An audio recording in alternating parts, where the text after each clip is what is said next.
नमस्कार दोस्तों, भाइयों, प्यारे के साथ साथियों, स्वागत करता हूं आप सभी का दिल्ली मंडी टुडे चैनल पर। आज तारीख हो चुकी है जी 10 सितंबर 2025 और दिन आज हो चुका है जी बुधवार का, वेडनेसडे का। तो चलिए आपको बताते हैं कि आजादपुर मंडी में आज प्याज का क्या कुछ भाव है, कैसा आज बाजार है, कैसी आज ग्राहकी, कैसा आज माहौल है, कैसी आज स्थिति और परिस्थितियां जो है वो प्याज के बाजार में चलती और बनती नजर आ रही है, कैसा माहौल जो है वो चलता बनता नजर आ रहा है। सारी चीजों में बात करेंगे, आपको जानकारी देंगे। एक बार फिलहाल आपको तस्वीरें मैं दिखाता हूँ आजादपुर मंडी से, आलू प्याज के फड़ों से, किस समय आवाजाही कैसी है, ग्राहकों की चहल पहल कैसी है। लेकिन मौसम की आप अपडेट देखें तो मौसम जो है पूरा खुला हुआ है, सूर्यदेव आए हैं, अपनी छटा बिखेर रहे हैं, रोशनी बिखेर रहे हैं। बाकी क्या कुछ स्थिति और परिस्थितियां जो इशारा कर रही हैं, प्याज के जो भाव हैं वो किस ओर जाते दिख रहे हैं, माहौल क्या बनता नजर आ रहा है, सारी चीजों पे बात करेंगे। आपको एक एक करके सारी परतें जो हैं वो दर बदर जो है खोल के दिखाएंगे, बताएंगे कि प्याज जो है किस तरफ जा रही है, क्या इशारा कर रही है, क्या माहौल जो है चलता बनता नजर आ रहा है। पीछे क्या बांग्लादेश से कुछ खबरें हैं, अगर हम बात करें साउथ से जैसी खबरें आ रही है, लगातार मौसम ने जो है अच्छी जो है कहीं ना कहीं नुकसान कहने को मिल रहा है। पता चल रहा है कि भाई हुआ है प्याज पे, क्योंकि जब यहाँ प्याज पहुंचती है ना साउथ की, तो उसकी क्वालिटी जो रुझान में आती है, वो देखने में आती है, वो कहीं ना कहीं हल्की देखने में आती है। और उसमें भी गुल्टा क्वालिटी का प्याज जो है वो साउथ से ज्यादा आ रहा है। तो कैसी स्थितियां जो है वो प्याज की चल रही हैं, क्या कुछ माहौल प्याज का बन रहा है, आने वाले दिनों में क्या कुछ इशारा प्याज कर रही है, सारी चीजों पे बात करेंगे, आपको जानकारी देंगे। चलिए पंकज भैया के पास पहुंच गए। भैया नमस्कार जी। और जी नमस्कार, जय माता दी, सत श्री अकाल, गुड मॉर्निंग, सलाम मेरे प्यारे देशवासियों को और दिल्ली मंडी टुडे के प्यारे प्यारे श्रोताओं को जय श्री राम। अच्छा, श्राद्धों का भी टाइम चल रहा है, नवरात्रे भी आ रहे हैं, बांग्लादेश बंद पड़ा है, नेपाल में झगड़े हो गए हैं, हाँ जी, हाँ जी। साउथ की फसल आनी चालू हो गई है। अलवर वाले खुद नहीं कह रहे कि हमारी प्याज डैमेज है, मगर सारी दुनिया कह रही है वो प्याज बैठ गई है। तो क्या ऐसा हुआ है कुछ, ये हम आपको कोशिश करेंगे बताने की। कोशिश रहेगी हमारी। आगे तो अपने विवेक से काम करना है आपको, क्योंकि अपने विवेक से करा हुआ कार्य हमेशा अच्छा होता है ना जी, दूसरे की सोच वाला अच्छा नहीं होता। दिल्ली मंडी में आज अराइवल रही है 40 गाड़ी की मात्र फ्रेश। लगभग हम ये कई टाइम से देख रहे हैं कि यही 30 40 45 गाड़ी ताजी आ रही है और 60-70 का बैलेंस चल रहा है, वही आज भी है। 60-70 का बैलेंस है। टोटल 111 गाड़ी टोटल सेल के लिए है दिल्ली के अंदर, जिसके अंदर राजस्थान की 19 गाड़ी, मध्य प्रदेश से 31 गाड़ी, नासिक से 12 गाड़ी, पूना से 16 गाड़ी और एक गाड़ी कर्नाटका साउथ की फसल जो नहीं है वो वाली भी आई है, मगर माल फुसफुस वाले हैं। तो कुछ के लिए अच्छी बात है, कुछ के लिए जिसका माल है उसके लिए बुरी बात है ना जी सर, दोनों बातें। मैं क्वालिटी के हिसाब से भाव बताता हूँ। ये जो मध्य प्रदेश के माल है सर, मध्य प्रदेश की जो क्वालिटी वाइज भाव रहे हैं, मध्य प्रदेश खुला है यहाँ पे आपका 13 रुपये किलो से लेकर सर दीपक जी 13 रुपये किलो से लेकर आपका 17 रुपये किलो जैसी क्वालिटी आ रही है। 17 साढ़े 17 जो है मोटे साइज बिक रहे हैं, इसमें मोटा नहीं है। ये जो मीडियम साइज है ये 14-15 बिक रहे हैं, है ना जी। इसी के अंदर अगर गुल्टा आ जाता है मेरे भाइयों का, तो ये गुल्टा जो है ये 300-400 रुपये मन, 7 से 10 रुपये किलो गुल्टा बिक रहा है। और उसके बाद सर हम आ जाते हैं इधर पूना पे आ जाते हैं सर। पूना के माल जो है, पूना के मालों की पोजीशन जो खुली है वो खुली है 15 रुपए से लेकर 18 रुपए, बढ़िया आवाज 17-18 रुपए। जो साइजदार माल है, जो जैसे दीपक जी ये वाला देखेंगे ना, जैसे फुल मोटे माल है जो, वो साइजदार माल जो है वो 17-18 रुपए, है ना जी। उसके बाद पूना के बाद चलेंगे नासिक के ऊपर। नासिक की क्वालिटी जो है, नासिक की गाड़ी आगे खड़ी हुई है, आप देखेंगे इसके बाद। हाँ जी, ये सर इसके आगे ये तो एमपी है सर, और लतीमी, हाँ जी वो गाड़ी है, कोई नहीं सर, इसके आगे वाली है सर। अच्छा, हाँ सर, नासिक की पोजीशन जो खुली है वो यहाँ पे 600 रुपए से लेकर 700 रुपए मन तक खुली है। आओ दीपक जी अंदर आ जाओ।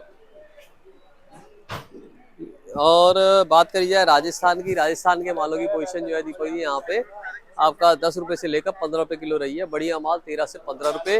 बहादुरगढ़ के मालों की पोजीशन यहाँ पे 15 से 17 रही है, बढ़िया माल, हल्के माल 13 रुपए। तो टोटलिटी में पोजीशन देखी जाए तो जो बढ़िया माल है टोटलिटी में वो 15 रुपए से लेकर आपका 17 रुपए किलो की रेंज खुली है ना सर। आप बैठिए, कोई नहीं, आप आ जाओ।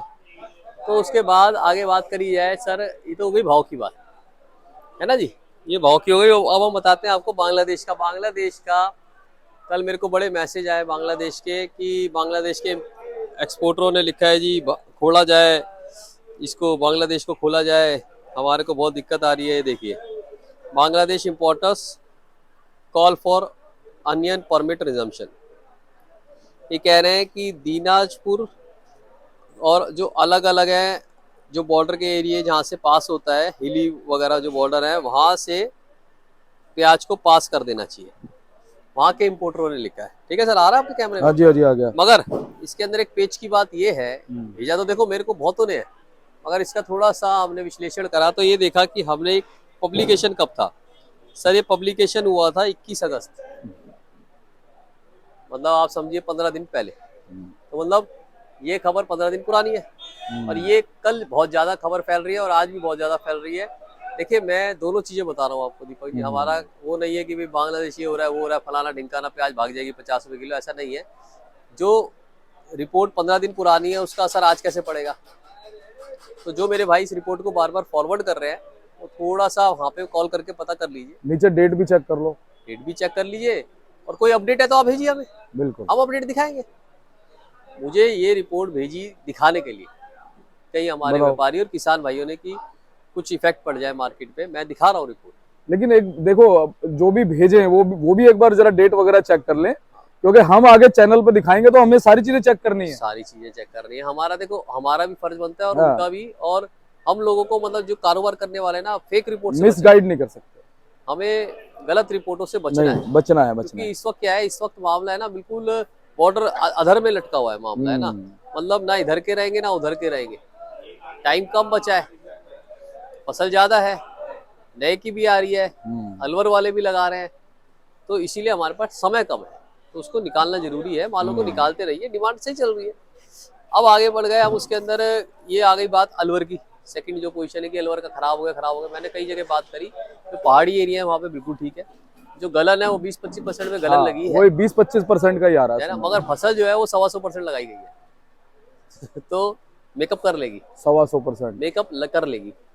आगे कई कमेंट्स में भी हम शुक्रिया अदा करते हैं कि पिछले कमेंट्स में हमारे भाइयों ने अलवर के, मध्य प्रदेश के, महाराष्ट्र के, बांग्लादेश के, यहाँ तक कि देखिए बांग्लादेश के भी व्यापारियों ने लिखा कमेंट के अंदर, अपनी अपनी राय दी।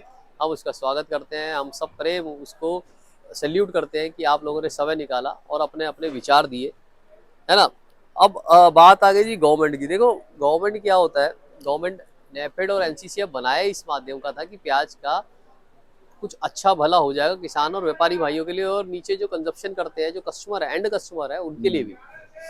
बट वो क्या है कि कहीं ना कहीं शायद रास्ता कई बार होता है वो पटरी से उतर जाती है ट्रेन, तो उसको लाना पटरी पे हमारा फर्ज बनता है। तो हम यही कहते हैं कि जब नेफेड और एनसीसीएफ हमारी संस्था आए, सहकारी संस्था इनकी ये आए जब मंडी में, तो वो मालों को वहाँ से खरीद के थोड़ा बहुत अगर यहाँ बेच रही है तो एक्सपोर्ट का भी कुछ पॉलिसी खोले कि आसपास के, जैसे दुबई, श्रीलंका थोड़ा सा बंद है टैक्स के कारण, बांग्लादेश बंद है, इन देशों के अलावा भी कई देशों को ढूंढना पड़ेगा हमें, इन देशों के अलावा भी हमें कई देशों को ढूंढना पड़ेगा ताकि उसको एक्सपोर्ट को धक्का लगे थोड़ा। हम एक दो देश पे निर्भर रहते हैं ना, वहां पे मामला गड़बड़ हो जाता है। देखो ऑल ओवर वर्ल्ड को जहाँ जहाँ पे प्याजें जा सकती है वहां पे विश्लेषण करके उसको खोल देना बहुत बड़ी बात है। ये एक अच्छा कदम होगा, एक सराहनीय कदम होगा।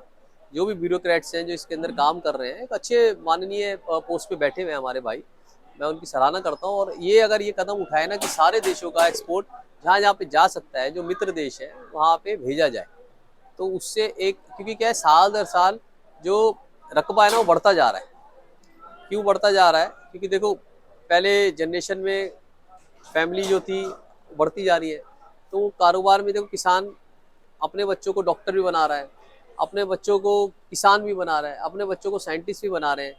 मगर जो किसान अपने बच्चों, किसान की भी जो कृषि क्षेत्र में भी आगे बढ़ने के लिए प्रोत्साहित करते हैं, उसके लिए हम कहते हैं कि इसको हमें कुछ रेट देना पड़ेगा, हर चीज़ का भाव देना पड़ेगा। आज खर्चे आप देख लो, खर्चे वो जो हमारे किसान भाई हैं, किसी के पापा अगर 40 साल पहले प्याज, ये आज क्या भाव है 10-15 रुपये किलो, अगर 40 साल पहले या 30 साल पहले भी यही भाव बेच के गए थे, तो खर्चे तो बढ़ गए ना उसके, और उसका बच्चा भी यही भाव बेच रहा है, तो खर्चे कहाँ गए? तो गड़बड़ हो रही है। वो तो सिर्फ गाड़ी चलाने लाने का काम कर रहा है। तो कुछ ना कुछ प्लस में रहना चाहिए भाव साल दर साल। अगर भाड़े या जो खाद है, जो बीज है, जो ये प्राकृतिक आपदा है, ये सब आ रही है, तो उनका उससे लड़ने का कुछ ना कुछ साधन होना चाहिए उनके पास। अगर उनको आप हथियार नहीं देंगे, है ना दीपक जी, हम मोटरसाइकिल चला रहे हैं, हेलमेट नहीं लगाएंगे और गिर गए तो हमारी ज्यादा चोट लगेगी। सही बात है। जान भी जा सकती हाँ, जान भी जा सकती है, मगर अगर हमारे पास हेलमेट होगा तो हम बच जाएंगे, थोड़ा बहुत कम लगेगी। ऐसे ही मैं ये कहना चाहता हूँ, सरकार अगर कुछ प्रोत्साहन राशि या भाव अंतर योजना या एक फिक्स प्राइस एमएसपी लाएं कुछ, या एक्सपोर्ट खोल दें सारे देशों का, तो भी इसके अंदर एक है ना मरते को सहारा हो जाएगा, एक ऑक्सीजन आएगी। वो ऑक्सीजन इस वक्त जरूरी है।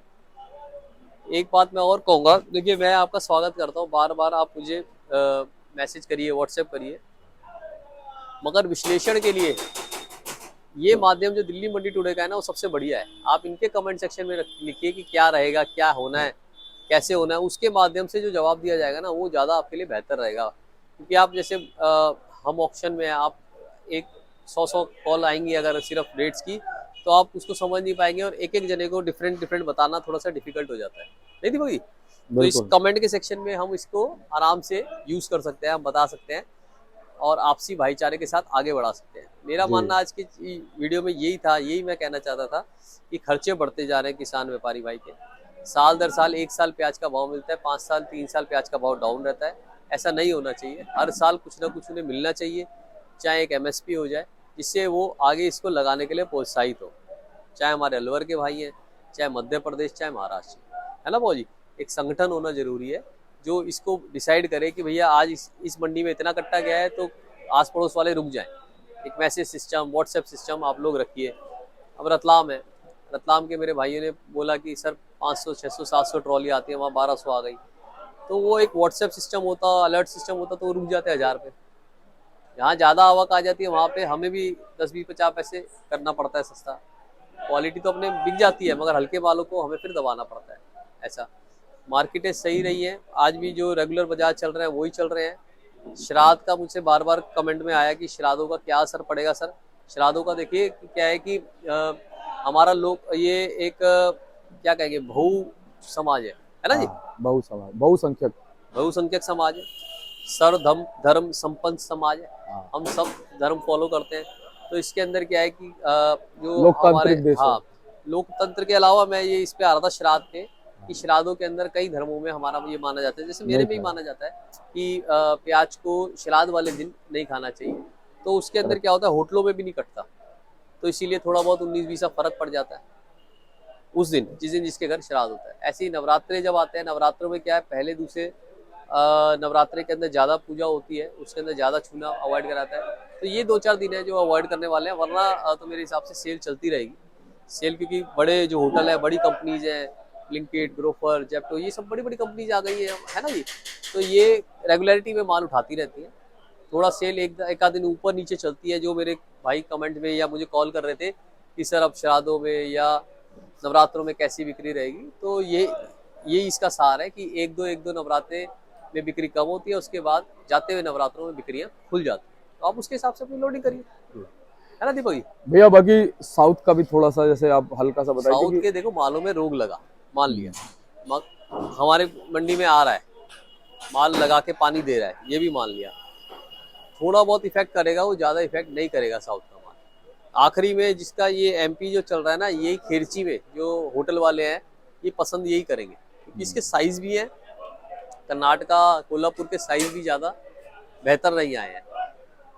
अब होटल में ना वो दीपक जी, होटल वाले क्या है कि होटल वालों को चाहिए मोटा माल, वो इससे कम क्या काटेंगे। कर्नाटका वालों के माल जो रोग लगे हुए माल आ रहे हैं, वो ये साइज में आ रहे हैं, उल्टा साइज ना।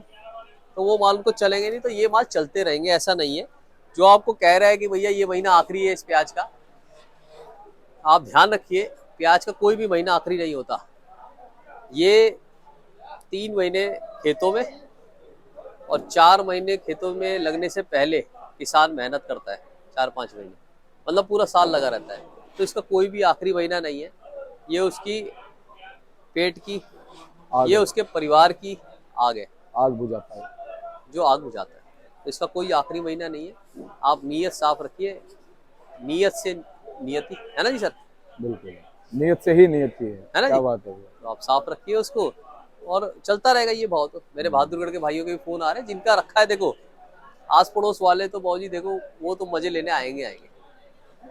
जिसका प्याज रखा हुआ है, जिसने बेच दिया वो तो भैया मैं तो शेर हो गया। जिसका रखा हुआ है, अरे यार भाई तूने नहीं बेचा, अरे भाई रामू तूने नहीं बेचा, अरे शामू तूने नहीं बेचा, कुछ नहीं होता। नहीं बेच के एक तजुर्बा आया है उसके पास, अगले साल वो पहले बेच देगा। अपने प्याज के ऊपर उसने गेम खेला है। मगर आप उनकी बातों में मत आइए, आप किसी के बहकावे में मत आइए। आपका जो प्याज है उसको आप निकालिए और भरिए मंडियों में, अपनी जो मूल्य जो बचा हुआ है वो लीजिए। इसमें शर्माने वाली क्या बात है? बच्चा फेल होता है तो उसको घर से थोड़ी निकाल देते हैं, बच्चे को फिर पढ़ाते हैं, फिर फेल होगा फिर पढ़ाएंगे, घर से नहीं निकालेंगे। भैया अपना बच्चा है, माता बहने 9 महीने पेट में रख के उस बच्चे को हमने लगन से उसको आगे बढ़ाया, उंगली पकड़ के आगे बढ़ाया है, हम कैसे घर से निकाल दें? ऐसी प्याज है। बस ये देखना है कि वो फेल किस वजह से हो रहा है, उन चीजों का सुधार करना है। बिल्कुल सही कहा सर, ऐसी प्याज है। आज इस प्याज का भाव कम है तो थोड़ी हम सड़कों पे फेंक देंगे, नहीं, हम जो मूल्य मिल रहा है वो लेंगे और अगली बार जब भाव ज्यादा होगा तो उसके अंदर भी निकालेंगे। ऐसा बहुत बहुत शुक्रिया। भाग्य का खेल बन गया है। भाग्य का खेल है सर, भाग्य का खेल है। और 2-4 मैं जैसे आपको कह रहा हूँ, 2-4 ये सुधार हो जाए ना, भाव अंतर योजना, प्रोत्साहन योजना, MSP योजना, सारे देशों का एक्सपोर्ट खोलना, इसके अंदर बहुत बड़ा सुधार आ जाए कि बड़ी लहर चलेगी सर। बहुत बहुत शुक्रिया दीपक जी, जय जवान जय किसान, भारत माता की जय। मैं चाहता हूँ आप लोग इस प्याज की लागत मूल्य और भाव के ऊपर फिर से कमेंट सेक्शन में लिखें। मेरा कॉन्टैक्ट नंबर 981058 4242 9810584242, दिल्ली देशा चीनी कंपनी, A270, आजादपुर सब्जी मंडी, एशिया की सबसे बड़ी मंडी। आप देख रहे हैं, ग्राहक देख रहे हैं कैसे आपको लगातार टकटकी लगाए बैठे हैं कि कब दीपक जी हटेंगे और कब हम आगे बढ़ेंगे। जी जी, थैंक यू सर, जय माता दी। बाबू जी से बात करते हैं। बाबू जी नमस्कार, सही, जय माता दी। कैसे हैं आप? बढ़िया, सभी किसान भाइयों को मेरी राम राम जी, जी जय माता दी। बाबू जी, क्या कुछ भाव चल रहे हैं, कैसे ग्राहक की चल रही है, कैसा माहौल चल रहा है? इस समय तो समझो श्राद्ध का टाइम चल रहा है जी बाबू। और 40 गाड़ी की दिल्ली में न्यू अराइवल है और 70 गाड़ी का बैलेंस है। जी बाबू जी, बाबू जी गिराकी में क्या कुछ उतार चढ़ाव देखने को मिले? बस श्राद्ध है, ठीक है, मतलब धीरे धीरे करके माल बिक ही रहे हैं। बाकी नौरात्रि में भी शुरू के 2-4 नौरात्रि में थोड़ी बिक्री कम आते हैं, फिर बिक्री खो जाती है। बिल्कुल सही बात है। बाबू जी इलाकों के हिसाब से भाव की बात करें, कोई भी माल कहीं से भी आ रहा है, चाहे वो MP का है, नासिक है, पूना है, 600-700 रुपये मन चल रहा है। चाहे वो किसी भी इलाके का है बाबू जी। अच्छे जो माल है वो पोषण यही चल रहा है, इससे ऊपर नहीं है। कोई एक आधा लाख रुपये बढ़िया हो वो 750 रुपये बिक जाता है पूना का, ठीक है। नासिक का 700 रुपये की रेंज समझे मोटे मालों की है जी। अब कोई बहुत बढ़िया माल हो, मतलब आम पोषण 600-700 है। बाकी बाबू जी MP की बात करें, राजस्थान की बात करें, वही MP वही 600-700, नासिक 600-700, अच्छे माल 700 और ये 650-750 पूना। राजस्थान के माल वही 500-600, ये पोषण हम खोल रहे हैं। बाबू जी अभी वैसे राजस्थान से क्या उदयपुर, बाटी, सीकर वगैरह से कहाँ से हैं फिलहाल? तो माल सभी इलाकों से आ रहा है। और बाबू जी ये एक अच्छी बात है कि आपने कहा आइडिया है, कुछ लोग तो कहते हैं मंदी ही आ जाएगी, तो कई बार तेजी भी आ जाती है। वो आपने एक सीरियल देखा होगा अनुपम खेर जी का, हाँ हाँ हाँ, वो कहते थे कि कुछ भी हो सकता है। कुछ भी हो सकता है, जिंदगी जो है वो एक जुआ मान सकते हैं बाबू जी। हाँ हाँ, इसमें जीत भी हो सकती है, हार भी हो सकती है। आपने अनुपम खेर जी के देखे होंगे। हाँ जी बाबू जी, देखा है देखा। बहुत बहुत ही अनुभवी वो हैं। हाँ तो कैसे हैं, लोग कहते हैं नहीं ये वो नहीं, वो कहते हैं कुछ भी हो सकता है, बिल्कुल सही बात, उसकी लीला है। बिल्कुल सही बात। पर्दा उठता है और गेम चालू रहता है। बहुत बहुत धन्यवाद बाबू जी। अच्छा, आपका बहुत बहुत धन्यवाद। जी आप शर्मा अपना कीमती समय आपने हमें दिया, आपकी बड़ी मेहरबानी। जय माता दी। मेरा नाम गोपाल जी, दिल्ली मंडी आजादपुर, देसा ट्रेडिंग कंपनी। मोबाइल नंबर मेरा 9801 29 803 9810129803। ठीक है जी, धन्यवाद। कुछ हो धन्यवाद। सभी किसान भाइयों को मेरी राम राम जी, जय माता दी।